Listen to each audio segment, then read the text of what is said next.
Shabbat Shalom, everyone. This is Bill Bullock, and I'm coming to you live this morning from the Biblical Lifestyle Center in Texas, USA. It is a day for us to enjoy the Sabbath. It is a day for us to enjoy the sweet festival of Hanukkah, the festival of our remembrance and a rededication of who we are, why we're here, and what the world most needs from us and what we most need to do for the creator of the universe. That's the season that we are in. And so we are going to get a chance to visit about a special section of Torah, the one we read every time, every year this time, and that's the parsha known as Miketz. At the end, it's usually translated. It's at the transition point, at the breaking point, as it were, at the point in which the paradigm shifts and the direction we had been going gives way to the direction that we are called to go and that we will go and the world will long to see. I have entitled this particular discussion that I'm having with you, what all creation groans in eager expectation of seeing. What is it the creation is groaning for? Why are we seeing so many cataclysms, so many groanings of the earth? Why so many storms, so many climatic changes? It's not what the pseudo-intellectuals of the raging nations would tell you. It's not what the scientists of the world who think they know everything tell you. It is what the creator of the universe said would happen. This is creation, his ecosystem, groaning in eager expectation of a great cataclysmic event, actually a cataclysm-changing event. An event which will turn the table, an event which will bring about the changes in the world, in the management of the ecosystem that creation at least has been longing to see. Oh, what is it that all creation is groaning in eager expectation to see? It's the arising of the sons of the Holy One, the sons of Elohim, the sons of God, as they might be called in some realms. But this is the time, and we're going to see the prototype this week in Parsha Miketz of what it looks like when a son of the covenant, when a son of Elohim, when a son of God arises and is put in his strategic, rightful place to be able to bring restoration, redemption, and healing to the ecosystem and thus to the mankind who govern and live in this ecosystem. Well, welcome. Let me know where you are and who you are and any questions or comments you might have, whether it be about this parsha, about the Torah in general, about where mankind is going. I look forward to reading your notes, even your prayer requests, and any comments you might have. So, let's see if we can get started. The parsha is Miketz. It is Genesis 41:1 through 44:17, about 5 chapters worth, and it's packed with dynamic scenarios. It's a storyteller's paradise of winding and weaving things together in story form to bring about what all creation is groaning in eager expectation to see. So Parsha Miketz, our theme this year is walking in the light. We can indeed, beloved, you and I, the world, with the right changing in the paradigms, we can all walk in the light.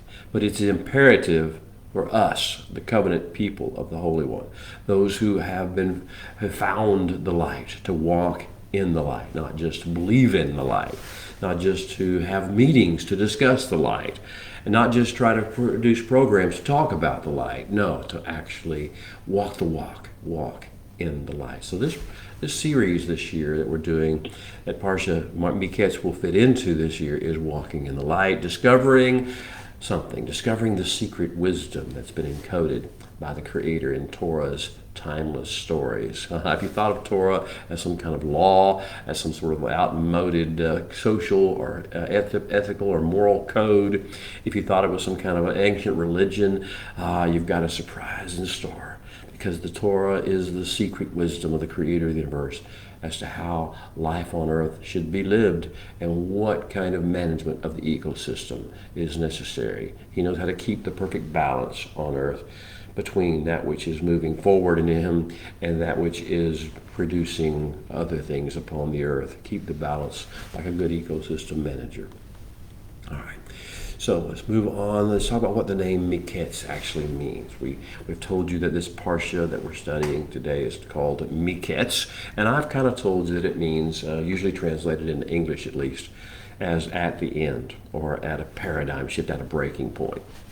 The first letter of the Hebrew word Miketz is mem, and it has the M sound, and with the vowel markings that are provided by the Masoretic text of the Torah, we know it's me. It's pronounced me, not the word me in English. It's just the sound me, and it means from or out of, the midst of, bursting forth from. So out of something is going to come what the other thing is, which is ketz, me, out of the midst of, from the midst of. Ketz. So what is this ketz? It's a verb. It's a noun from the verb katzatz. Katzatz is a Hebrew word, which means to cut off, to break, to amputate, to cut away, or to cut loose, to break a binding, and to begin to float free. Well, this is from and out of the breaking free, the cutting off, the changing of the status quo. That's what Miketz is all about. Are you ready, beloved, to change the status quo in the created order as you know it, in the days in which you live, in the government, in the nations in which you live, in the environment in which you must deal daily, and your children and your family must deal? Are you ready to see a breaking point where the change begins to take place, and what all creation has been groaning in eager expectation to see begins to come forth before your very eyes? This is the season of Miketz. This is the meaning, and this is the message of Hanukkah and what we're doing in this season of the time. So Miketz means at a fulcrum point. At a point between the globes of an hourglass, let's say. At a point where the threshold of portals occurs. You see the portals being closed, but portals also being open, between connecting and distinguishing two realms or ages. The new age, not the way the world thinks of it. The Creator's idea of what the newest, renewed age will look like is what we're talking about. It's a transformative day, a transformative possibility, a transformative calling upon our lives. And in such a time, things happen. Certain things you can recognize that you're at this fulcrum point, and one of them is that men begin to have Pharaoh's dreams. I call them Pharaoh's dreams. You have these dreams or paranoia episodes in which the world thinks the climate is changing, and the world thinks the nations, the pseudo-intellectuals all think there's some cataclysm afoot because of something men have done, and they're right, but they're in the right and they're not the way they think they're right. They have dreams, Pharaoh's dreams of paranoia, of episodes when they think, oh my gosh, what will we do because the climate's going to revolt against us? Well, it'll be too hot, it'll be too cold, it'll be too dry, it'll be too wet, it'll be too many hurricanes, it'll be too many tornadoes, it'll be too many volcanoes, it'll be too many earthquakes. Oh my, the sky is falling. They will have Pharaoh's dreams and paranoia episodes, and then they'll try to make money out of it, which is what men normally, and especially the nations, normally do. They'll package these plans that cannot work and will not work and make no sense whatsoever, but they try to package them as if they were intelligent. In such seasons like this, in these fulcrum seasons, the men have Pharaoh's dreams, and they incite in others Pharaoh's dream panic. And that causes divisions and hatred and all the wrong things. And this is not what all creation is groaning in eager expectation to see. However, it will awaken. It will cause some people to awaken to what's really going to go on. In these seasons of Pharaoh's dream panic, short-sighted men always perceive the ecosystem as careening out of control, rushing headlong toward world-ending cataclysm. Put that. Hear me, beloved. That is not what is going on at all. There is something going on. That's not what it is. When all the science that men deceive themselves into thinking they know as real is challenged. They hate that, don't they? When philosophies and ideologies and religious beliefs are tested, and that is happening. When all the pillars and foundations on which we tend to lean as mortal men and cultures start shaking, and they are. When the entire paradigm matrix to which we are accustomed and all its supporting institutions start to collapse around us, and they are, it's time to return to our plan, to the original plan. It's time to return to the creator of the universe, to go to the sound of his voice, to keep moving toward the sound of his voice, to keep touching everything he has called holy and made holy by his touch, to return to the Holy One himself, to return to the sound of his voice, to return to the pure and the sure foundation of his word, to return to the covenant he made with Abraham, Yitzhak, and Yaakov, to embrace the Torah as his lifestyle, to embrace that as the thing the creation is a groaning, eager expectation to see, and to press into what I call the emunah zone. Emunah being what the world calls faith, but we call carrying the light into the world, bearing it as if it were a child presenting to the world. The lesson of this parsha of Miketz is a good lesson. When challenges loom, when major challenges loom before you, those who come from a place and an attitude and a worldview and a demeanor and a vocalized narrative of fear or of greed or of manipulation, they will spread those very things into the people around them and the ecosystem around them. And there will be a violent reaction. But there is another side of the story. The other side of the story is when these major challenges loom, those who come to them and approach them from a place of shalom and emunah, of trust and faith and confidence in the Creator's plan, they radiate those things into the world around them. Such people are supposed to be like, hopefully, us. Like Joseph in this week's Parsha. Someone who is called forth from a place of shalom and a place of emunah, no matter what has happened in their life, no matter how many catastrophes personally they've experienced, or rejections, or betrayals, or failures they have experienced in their life, if they come whole from a place of shalom and emunah, or at least healing, maybe not whole yet, come from a place of shalom and emunah, they radiate that shalom and emunah into the situation, and all creation says, there it is. That's what we've been waiting for. That's the sound we know. That's the vibration. That's the frequency. That's the tone we know. That's the Hebrew tone. That's the tone that the Holy One, the Creator universe, spoke all of our being into place. We have all been ordered and arranged and set in place. All creation and its elements have been set in place by the Hebrew language spoken by the Creator from a place of shalom, emunah. And that is what we are to radiate to. That's what creation is waiting for. Those who know the Creator intimately, those who commune with Him regularly, those who speak His language, those who serve Him humbly, they are the ones the world's waiting for. They are the ones the creation is calling for. And they can offer wise counsel and hope and practical wisdom when the scientists are baffled, when the governments fail, when the economies collapse. As our Rabbi Yeshua of Nazareth, blessed be his name, explained it. Blessed, it reads in English. In Hebrew, Ashrei, moving forward on the right path, on the constructive, hope-filled, joyful path with shalom and emunah. Blessed, Ashrei, are who? Are the poor in spirit, are the empathetic who mourn, are the meek, those who hunger and thirst for tzedakah, for the right way, are the merciful, the pure in heart. These are the Ashrei people, the shalom builders, the ones who build shalom and carry and bring shalom wherever they come.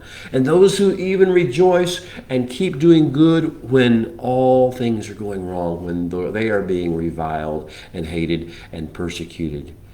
And all these things are happening before their eyes. Blessed Ashrei are these, and these Ashrei people are the key to the success of the world, to the plan of the kingdom.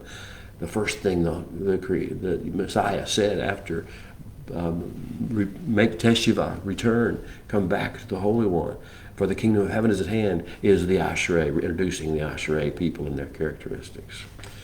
So, the plan to fix the world is to put Ashrei people in strategic positions in every culture and context.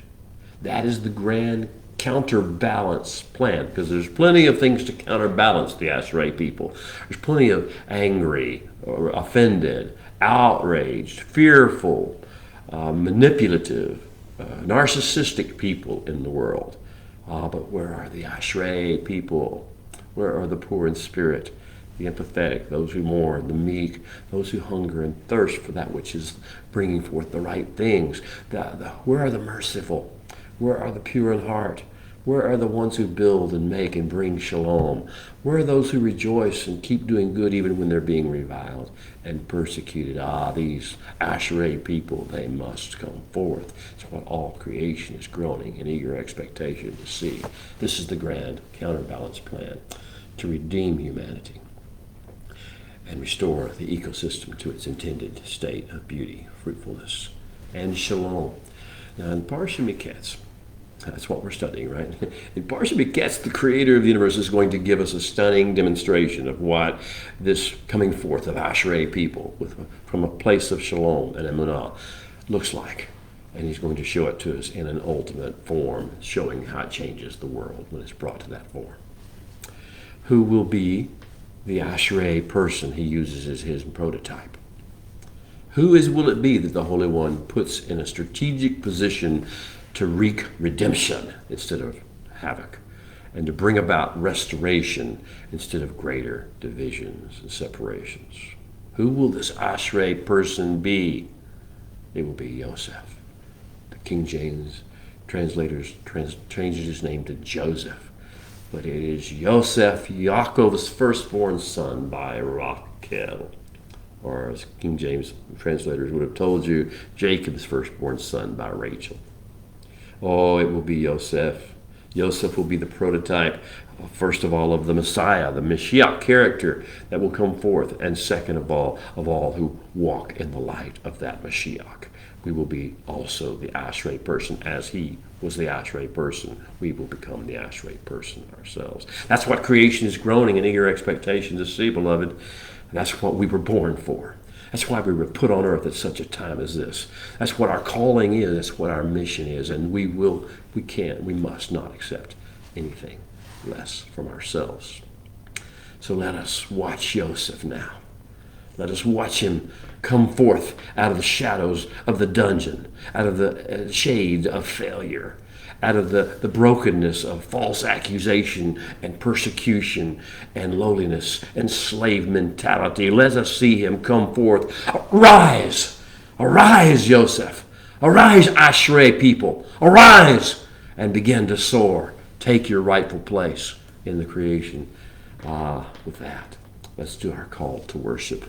Let's let the Hebrew language that is going to restore creation, that creation will recognize as being the language of how it started and where it belongs. Let's really let the Baraku bring forth across the earth. If you know it in Hebrew, join it with me. Join with me. Baraku et Adonai Hamvorak. Baruch Adonai Hamvorak Leolam Vaed. Baruch atah Adonai Eloheinu melech haolam, asher bakrabanu mikol ha'amin, v'natan lanu et Torato. Baruch atah Adonai, noten haTorah. Amen. Amen. And now would you open eyes, all of us, O Holy One, that we may see wondrous things in your Torah. For we are just strangers in this earth. Do not hide your commandments, your Ashrei instructions from us. We'll now gather round, children of the Most High, because it's story time again. And we will look for the hidden wisdom, the secret wisdom encoded in Torah's timeless stories, particularly about Yosef. Where did we leave off last week in Parsha Vayeshev? We left off with the Holy One being, we were told he was with Yosef. Yosef went through trials and tribulations. Yosef was misunderstood. He was not seen as who he was. He was persecuted. He was accused. He was betrayed by his brothers, sold into slavery, falsely accused of crimes against humanity and against Potiphar and against the Holy One, and sentenced to prison. And yet he stayed full of shalom and full of emunah. He came from that position. Well, he was with Yosef, the Holy One was, and he showed him mercy and he gave him favor. And last week we found he gave him favor even in the sight of the keeper of the prison he was sent to. And so the keeper of the prison that he was sent to committed into Yosef's hand all the prisoners who were in the prison. This is the first level of arising, the first coming of Yosef. He's coming forth to be a leader among even the prisoners. He comes and gives hope even to the prisoners. Whatever they did there, whatever they accomplished there, it was really his doing. His blessing spilled over into their lives. And his faith and emunah and shalom spilled over into their lives, and they began to do great things in the prisons. And the keeper of the prison, therefore, just quit looking into anything, trying to take care of himself. He let everything be under Yosef's authority. And Yosef, the Ashrei man, was raised into the position of strategic counterbalance in the world. And whatever Yosef did, said last week, the Holy One made it prosper. It made it flourish. He made whatever he touched, whatever he engaged with, a watered field or garden. Now do you understand why the Ashrei people are so critical? Now do you understand why all creation is groaning into your expectation for the sons of Elohim, the covenant people, the Ashrei people to arise?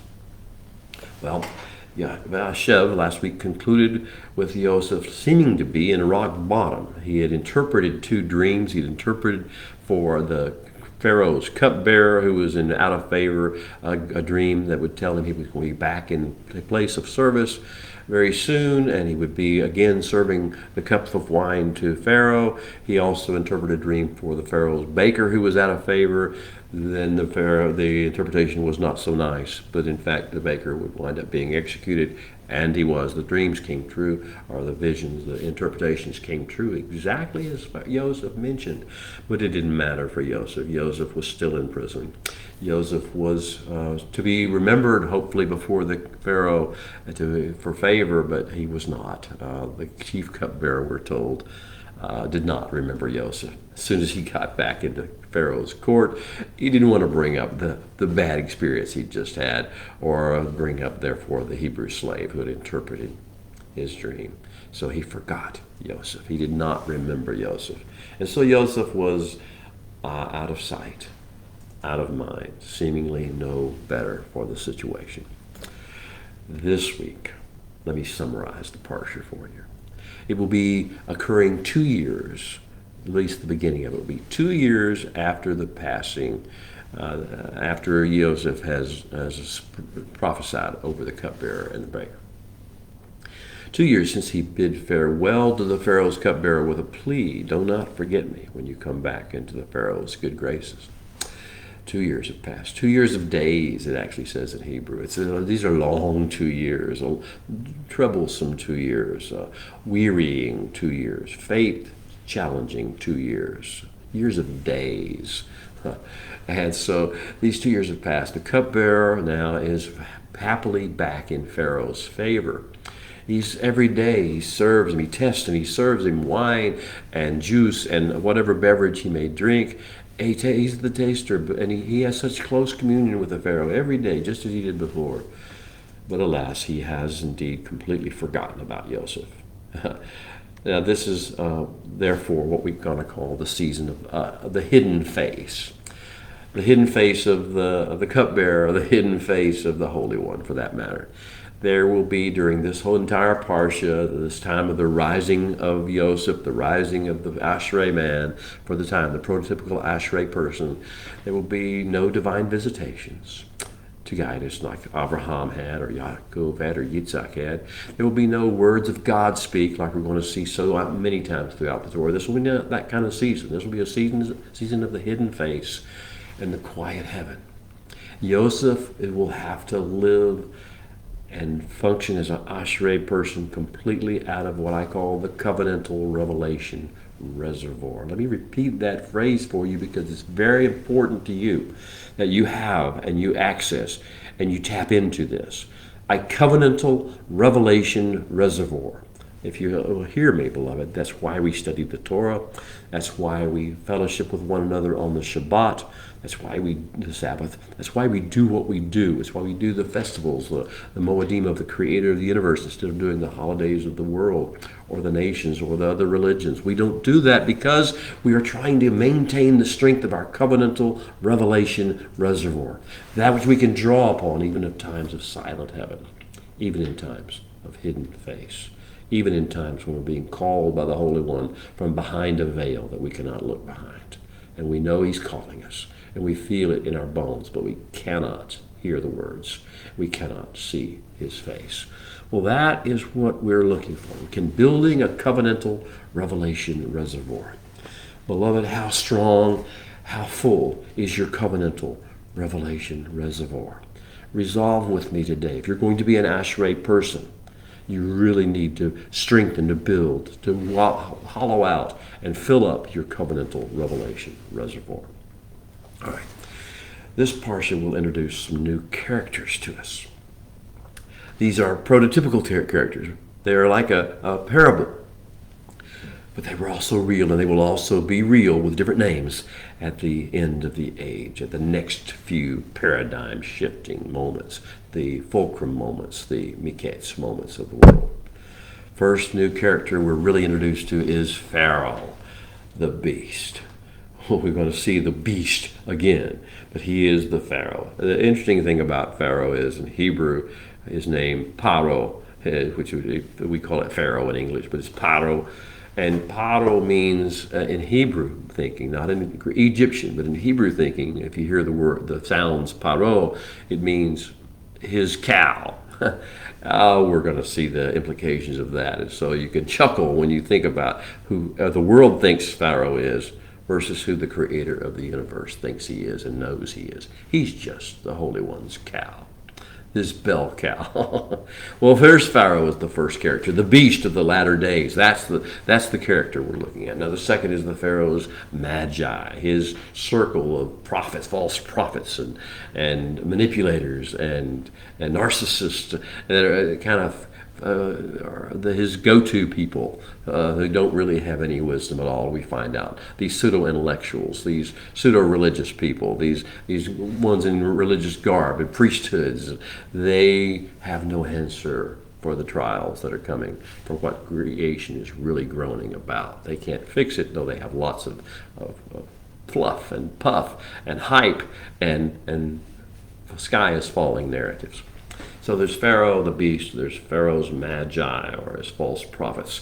Then there's a third, Zaphanat Paneach, a false image that the Goyim see. They see they see the Mashiach character, the Ashrei people, through a whole different lens, and they call him different names. But he is who he is. He is the actual Mashiach character. He's Yosef, but they call him Zaphanat Paneach. They have a false idea of who he is. They see him dressed in Egyptian robes with an Egyptian gold chain marking Egyptian authority. They hear him speaking Egyptian, though they don't realize his native tongue is another tongue altogether, is Hebrew. They see him functioning in Egyptian society the way they function in Egyptian society, not realizing he is bringing a whole other culture, the culture of the kingdom of heaven, to bear in their lives. They see him as being one of them, but he's not one of them. He's a man. He is like unto them, but he is of a different worldview, mindset. He comes from a different viewpoint. He is a Hebrew of Hebrews. He is a Ashrei man. You see another character, Joseph's wife by an arranged marriage. They'll marry him off to Asenat. the daughter of Potiphera, the priestess of On. We see this intermarriage take place. We see two sons coming forth from this marriage. We see Manasseh. I've forgotten the troubles and the trials of my father's house. Ephraim, fruitfulness. He's made me fruitful and productive in this environment, in this. It's a praise. It's a sense of praise and delight and thanksgiving, even in persecution and being in strange locations. Joseph's two sons are prophetic as well. And then there's the nations of the earth. All the nations of the earth will come and bow before Joseph to acquire from him what they desperately need. When he has the answers to the climatic challenges, to the climate change issues, when he has the answers and fixes the problem as opposed to talking about it, whining about it, and blaming people for it, and he actually fixes the problem, all the nations will come bow down to him. And he will provide for them. He will not punish them. He will provide for them. He will nurture them. He will teach them the ways, walking in the light. And then we see, of course, the main character of this story, of these stories of Parsha Miketz. The main character is the creator of the universe himself. It is Joseph's witness helper, the agent of conviction and of construction. So let us begin at the beginning of this parsha by reading in Hebrew, and I'll follow with an English translation, the best I can come up with on the spur of the moment. Pharaoh was asleep in his bed 2 years after Joseph has prophesied over the cupbearer. No one has remembered Joseph, but here's something about to happen. Here's the text. Vayehi Miketz shnatayim yamim, and it came to pass at the end, the conclusion of 2 years of days, at the breaking point, the fulcrum point, after 2 long years of days, uparo kolem, then Pharaoh dreamed. Hence my discussion earlier about the season of Pharaoh's dreams. We are often in seasons of Pharaoh's dreams, particularly now. So uparo kolem, and Pharaoh dreamed, v'hine, and behold, amed al hayeor v'hine, and he stood. Behold, he stood before the riverside. He stood by and looking at the riverside, and he beheld, and then we see what he beheld. The outline of the parsha is these prophetic dreams come forth. We're told what Pharaoh dreamed on his bed as the paradigm shift was about to begin, as the season of arising, the second coming. We're told the first coming of Joseph's Ashrei personality was in the prison, unseen by most people. But the second coming will be public, and the second coming of Joseph's Ashrei's character will come forth as a result of Pharaoh's prophetic dreams. Pharaoh will dream that there are 7 cows, fat and lean, that come up out of the Nile River. And as those 7 cows are coming out and feeding themselves on the bulrushes on the side and into the fields alongside the Nile, 7 more cows will come out. These are thin and gaunt, and they will come forth, and strangely enough, they will become cannibal cows, and they will eat up each one by one. They will eat up the other 7 cows that were fat and lean and full, and it is a stunning end to the dream. It stops with the eating of those other cows. Then another dream immediately begins. Pharaoh tells these dreams. There are 7 stalks of grain, coming up out of the Nile River. Again, it's a dream, it's a fantasy, and yet it's telling a story. Some 7 of these stalks of grain, one by one, are coming out of the Nile River, and they're full, and they're rich, and they're just overflowing with abundance. And those 7 come out and they begin to show themselves and sun themselves, and photosynthesis begins to occur, and it's even greater harvest. And then behind them, out of the Nile River, comes 7 more stalks, one by one, and each one of them looks worse than the other. They're thin, they're blighted, they look like the products of a famine, and they come forth and they eat up one by one the good, full, rich, overflowing stalks of grain. And that's the stunning end of the dream. And Pharaoh wakes up in a fright. And so these Pharaoh's prophetic dreams, he knows There's something happening, and he can't control it. He doesn't know what to do with it, and it begins to bring panic, and he begins to think the worst. So he begins to look for help. So he seeks an interpretation, and he begins to appeal to Egypt's magi, his augurs, his courtiers, his priest of his religion, any source he can go to, trying to find somebody who can tell him what these two dreams mean. And it's frightful dreams about climate change. Oh, and so finally, as he can't find anybody who will give him an answer, can give him an answer, they just don't know. They tell you so much. They teach you in universities what they think they know. But it doesn't mean anything. It doesn't help anything. It doesn't cure anything. It doesn't fix anything. It's useless information. It's supposed to cloud your imagination. So the appeal to Egypt's augurs and courtiers and priests and scholars fails. And then the cupbearer remembers. I had a dream. The baker had a dream. There was this man. There was this Hebrew slave. I know it sounds crazy. There was a Hebrew slave in the prison, convicted of horrible sins, but he could interpret my dream, and he did interpret my dream and the baker's dream. So he tells the Pharaoh. And Pharaoh says, why not? Bringing forth and the summoning of Joseph occurs, and his elevation, and he's cleaned up, and this transformation begins to come. Now remember, he is already beginning to flow, has shown himself to flow in Shalom and Emunah. He is an Ashrei person, and he's had a first coming. Here comes the second one. Up from the pit, up from the dungeon, up from the grave, up comes Yosef, the Ashrei man, full of Shalom, full of Emunah, trust and faith and hope. And he appears before Pharaoh, and we read about that in the first chapter of this parsha, and the appearance and how he interprets the dream so beautifully and so well, telling him what's going to happen. But he doesn't stop with just interpreting the dream, which is what Pharaoh asked him to.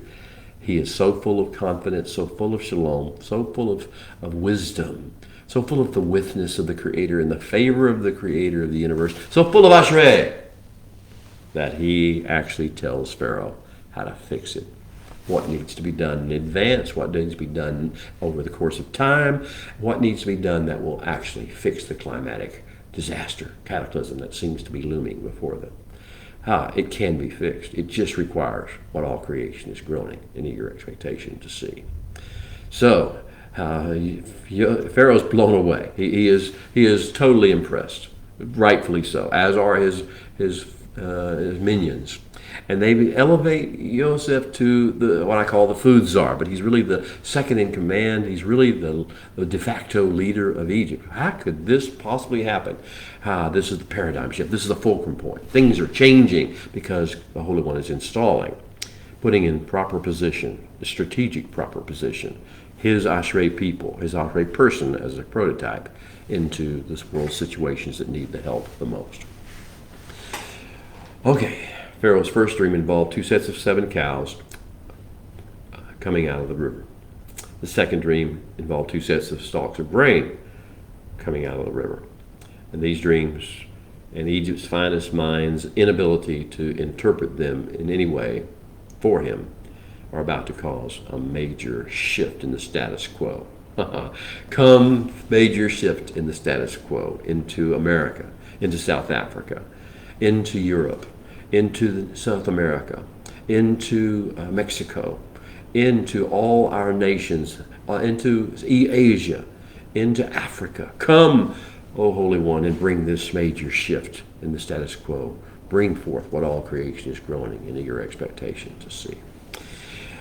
Now this one is going to, what happens in Egypt in our parsha is going to turn all eyes throughout the world squarely on the Ashrei man in question, Joseph. Pharaoh's insistence that someone interpret his dreams caused the cupbearer to remember that the Hebrew slave from his prison days was a wizard at interpreting dreams. And I'll use the term wizard not in its occult form.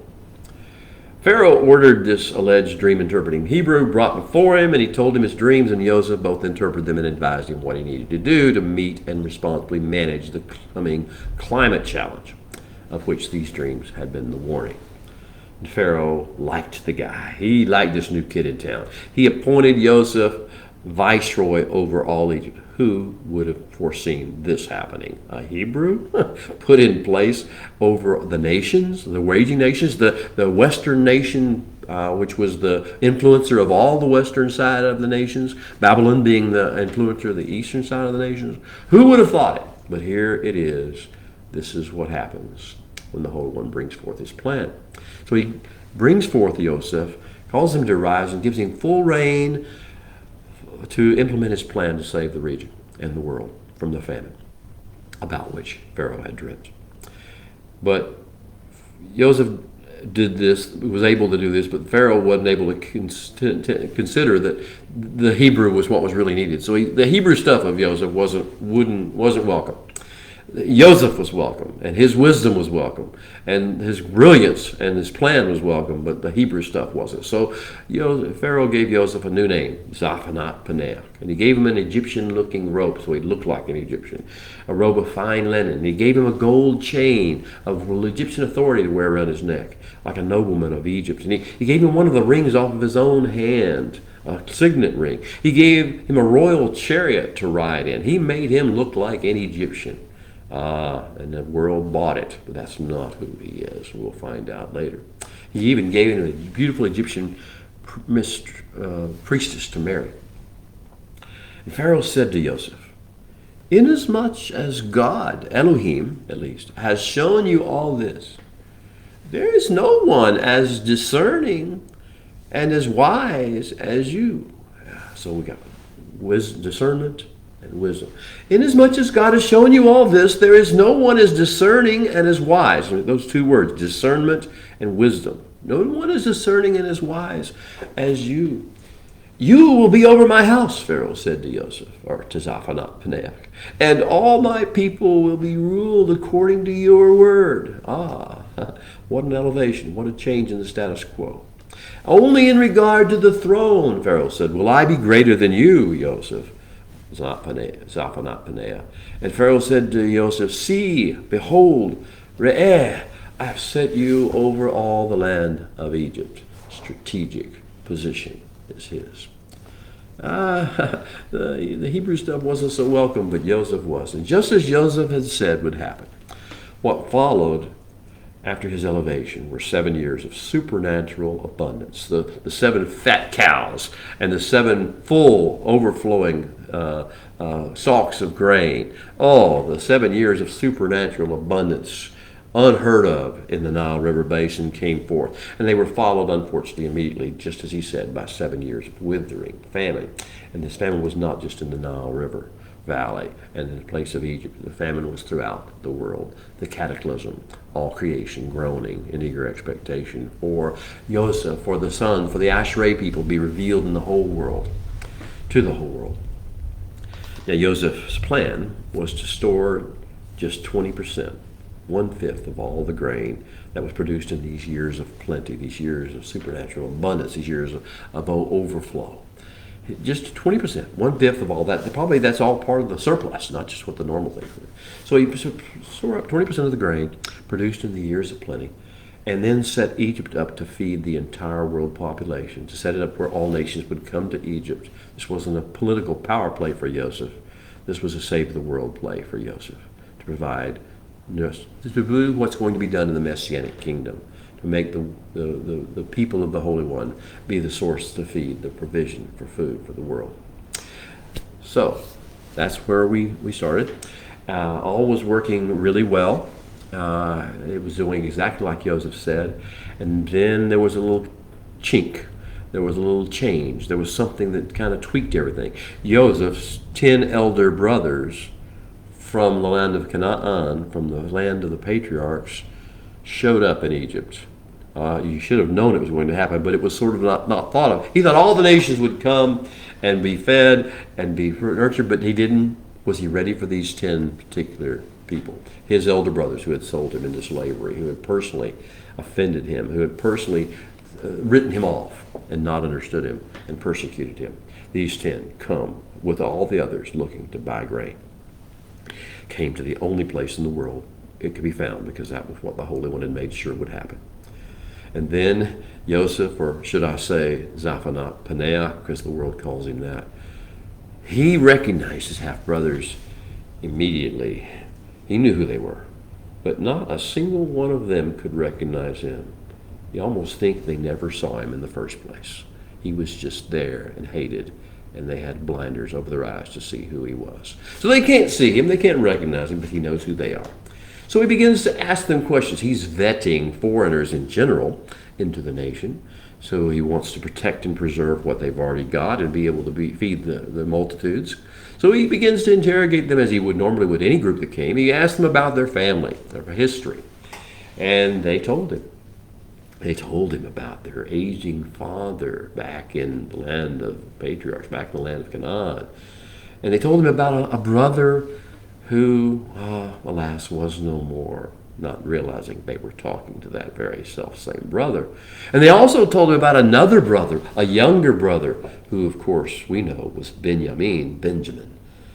And he was back with this father. Well, this story was told. They didn't realize they were telling exactly his story as well as their story. Joseph has to decide what he's going to do.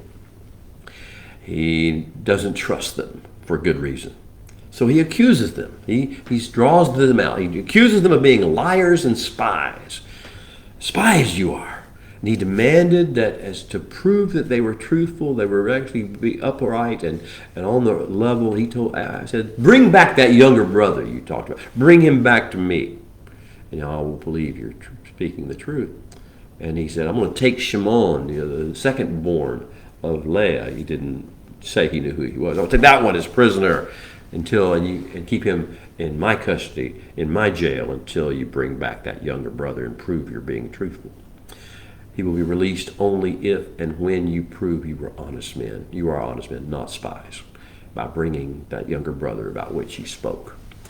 Well, he then packed up their bags with as much grain as they could carry, knowing they needed to be fed. He sent them back to Canaan, to their father's house, and he told them, his men, to secretly load their saddlebags, not just with the grain that they needed, but also with all the silver they had brought with them and tried to trade for grain and put on the table. All that was put back in their saddlebags, unbeknownst to them. When the elder brothers got back to the land of the patriarchs and got back to their father, Jacob wasn't buying the story that they told him. He was not about to go along with this story to release Benjamin and send Benjamin over to Egypt as well. He refused to do that until he had no choice.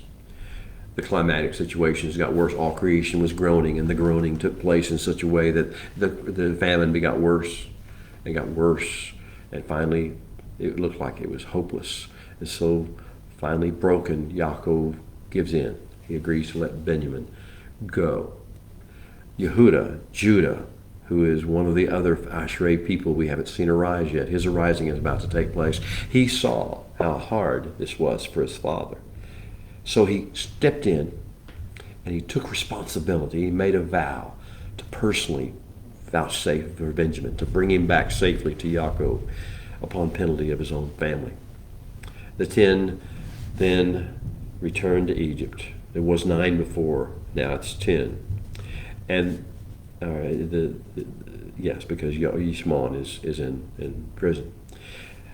Now, when they got there, Joseph was intent on rescuing Benjamin, who was, of course, his only full brother, from these people he did not trust. So he devised an elaborate plan. He set a trap, as it were. He did deceive them in a way, like Yaakov had deceived Esau, or deceived Yitzhak. He wanted to frame Benjamin, as it appeared to the people at least, for stealing his silver goblet, and to give him an excuse to make him a prisoner, at least in the eyes of the men, instead of Shimon. He had other plans, of course, for Benjamin, his brother. But the trap was sprung, and things began to look dire. And toward the end of the parsha, we have this wringing of hands, and because Benjamin is taken prisoner, and he's accused of this offense, and they can't do anything about it. So all eyes now turn to Yehuda. You made the vow, brother. You stepped up to take responsibility. You said you would vouchsafe Benjamin's responsibility. What are you going to do, brother? What will be your move? How will you fulfill your vow? Well, that will be the story for next week. So let's go back into this week's discussions and talk about where we really are. This week, the challenge staring us in the face is not Yehuda's challenge of who am I and what will I do. This week, the challenge staring us in the face at first glance is climatological, at least on first glance. Something is wrong with the earth, it seems. Something is up with the weather.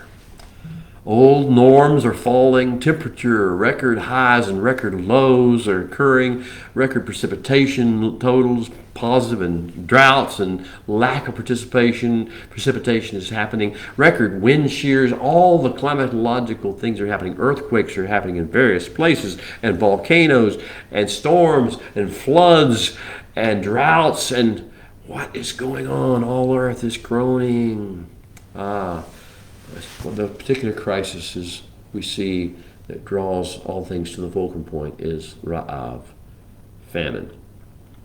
Ra'av is a Hebrew word, and it's talking about one of the various thorn and thistle manifestations. You remember in the garden, the Holy One said you will have to go earn your keep after the garden, after the falling away, and the ingestion of the fruit of the tree of the knowledge of good and evil, the refusal to own up to it. When that happened, then the Holy One said you will have a thorn and thistle world, and these thorn and thistle manifestations will be big and small, and we'll see patterns and cycles of these things, heat cycles and cold cycles and all those things. Well, this happened, and one of these manifestations of that thorn and thistle season is Ra'ah, famine. The ecosystem's blessings get interrupted.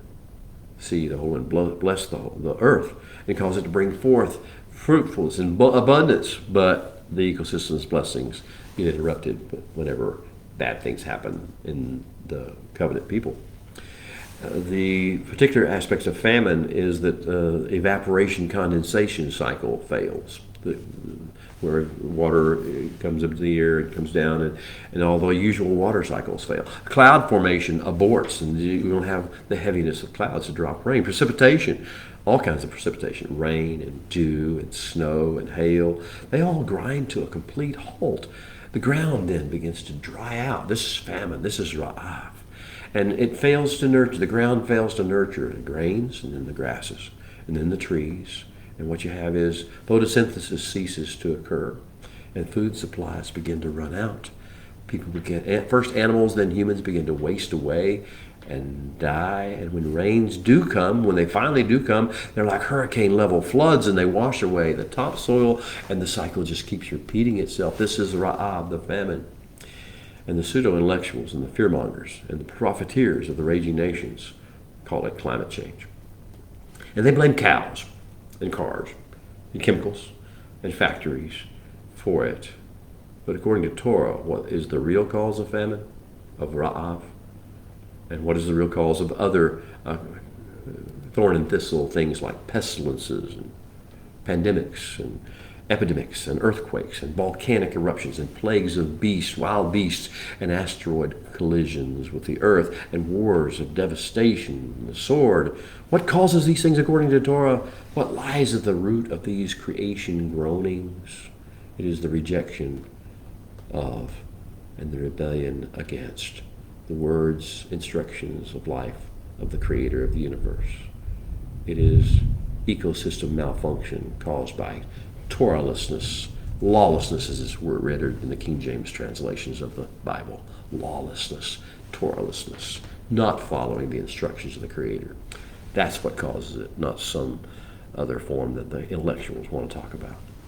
So we know what causes it now. If you'll listen to me, you know what causes, what really is the problem with all these climatic swings we see. We know what causes it. We know the cause. What's the cure? How can we fix it? How can it be fixed? How can redemption and restoration occur? How can return to fullness and abundance occur when what the Earth's ecosystem is waiting for is the arising, the awakening, the arising, the commissioning, the investiture, and the selfless service of B'nai Elohim, the sons of God, the human beings of the covenant seed, who are the Ashrei people.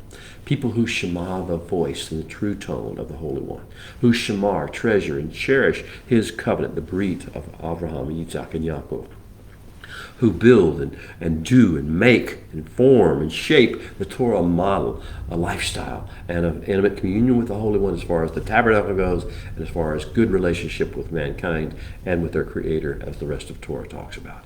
Those who also, Ashrei people, who subordinate their will to the Holy One's will. Those who will align their speech, talking, and their ways with the Creator's. Those who will learn his language, begin to speak the language that creation knows as its founding language. And those who will therefore walk in and be clothed with the Spirit of the Sovereign Lord. And then you may want to return to Isaiah 61 and read that chapter to see what happens when those who are clothed with the Spirit of the Sovereign Lord come into their positions and places. The Spirit of wisdom and of understanding. The Spirit of counsel and of might. The Spirit of knowledge, of da'at, of understanding, really, of discernment, and the fear of the Holy One, Yirat Adonai. Well, beloved, that's the story in this week's parsha of Miketz. A major fulcrum point has been reached. Major changes are coming. The earth is groaning in eager expectation for the sons of Elohim, the sons of God, to arise and take their strategic positions and bring about a redemption and a restoration, not more spreading of bad news, fear-mongering and hate-mongering and offense-spreading. It's your turn, beloved. It's your time. Let's do this thing. Shabbat Shalom.